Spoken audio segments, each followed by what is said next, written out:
The first assertion that I want to make is that Americans have always believed that they were living in a Christian nation. Or at least, if I could nuance that a little bit more, Americans up until the 1970s and 80s, I would say, believed that in one form or another they were living in a Christian nation. Now, if you did not believe that America was somehow a Christian nation, or perhaps you might even expand this to a Judeo-Christian nation, you were in the minority. You were not in the mainstream. Now again, the idea that Americans believed that they were living in a Christian nation, that is a historical statement. It's not meant to be whether or not I don't mean to say whether they were right in believing they were living in a Christian nation.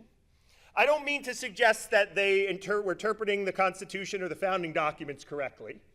But this is a sort of historical fact of American life and culture and history from roughly 1789, the passing of the ratification of the Constitution, till the 1980s.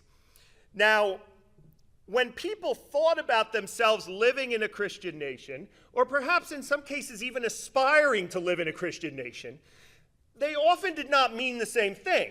They articulated this belief that they were living in a Christian nation in slightly different ways. So of the 7 pictures that you see up there, each one of these people in their own way, unique way, articulated the idea that America was somehow a Christian nation.